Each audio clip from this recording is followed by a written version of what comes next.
Bonjour et bienvenue dans cette vidéo de Ronnie Martial Production. Dans cette vidéo, nous allons voir comment éviter le syndrome de la main morte.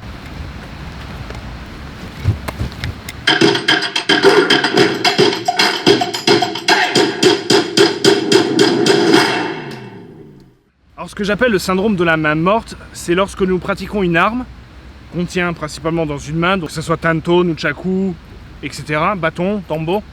L'autre main a tendance à se figer un peu, à avoir le syndrome de la main morte.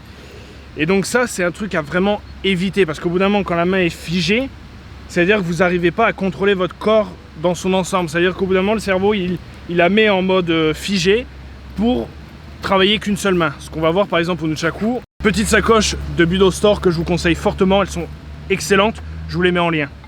Donc par exemple, quand on veut faire ce mouvement-là, d'accord ? Et qu'on les répète par exemple ici et qu'on vient par exemple ici, d'accord ? Et bien au bout d'un moment, la main, elle devient figée et elle reste là. C'est ce qu'on retrouve dans beaucoup de pratiquants, d'accord ? Et c'est à éviter en fait. Parce que si vous frappez, bah, vous laissez tout ça d'ouvert parce que votre frappe n'est pas obligatoirement obligée d'arriver où elle doit arriver, d'accord ? Donc si l'autre intercepte ou bloque ou esquive et vous contre au même moment, vous n'êtes pas prêt, votre main elle est complètement figée. D'accord ? Donc, il faut au contraire que la main elle soit vivante. D'accord ? Donc, le moyen de contrer cet effet, c'est d'accentuer, d'exagérer le mouvement de la main. Au lieu de la raidir, je prends le contrôle de ma main, donc voilà. D'accord ? Par exemple, je peux. D'accord ? Très bien. Tout le temps la mettre en mouvement pour contrer ce mouvement-là. Et au bout d'un moment, bah, le réduire à une version plus normale, on va dire. Et donc, d'être simplement en garde. Voilà. D'accord ? De pouvoir. Ici. C'est hyper important de savoir contrôler son corps au maximum. Donc, de ne pas être là, encore la main complètement figée, en mouvement. Non, non, ok, si j'ai envie de me gratter la tête, remettre ma ceinture, voilà, de venir, bam, frapper, par exemple, bam, je dois pouvoir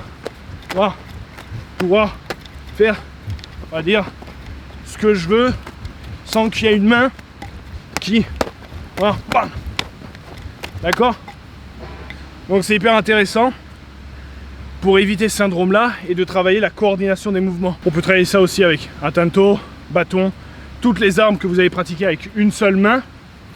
Faut pas que l'autre main elle soit morte, ok ? Faut toujours qu'elle soit vivante au cas où s'il y a besoin de contrer quelque chose. Voilà. Elle doit être là, pouvoir comme des antennes sentir quand il y a un problème ou sentir quelque chose, pouvoir vous bloquer, d'accord ? Et pas être complètement figé au bout d'un moment, ressembler à un robot, d'accord, comme chez Peugeot. Ok, ici, d'accord, non, il faut que le corps, voilà, il soit vivant. Pareil au couteau. Au couteau, quand on fait ces mouvements, faut pas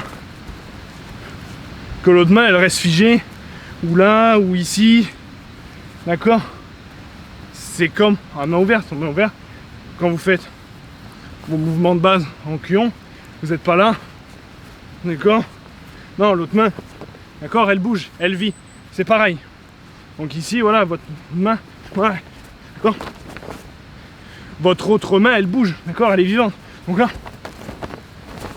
c'est intéressant sur plein de niveaux martiaux. Déjà, votre développement mental et corporel, de savoir faire, on va dire, deux choses à la fois.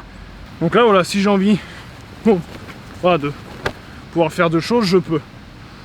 Après stratégiquement martial, c'est intéressant pour cacher la vue. Pareil si vous avez deux armes, que vous avez une arme dans chaque main, il faut pas être là,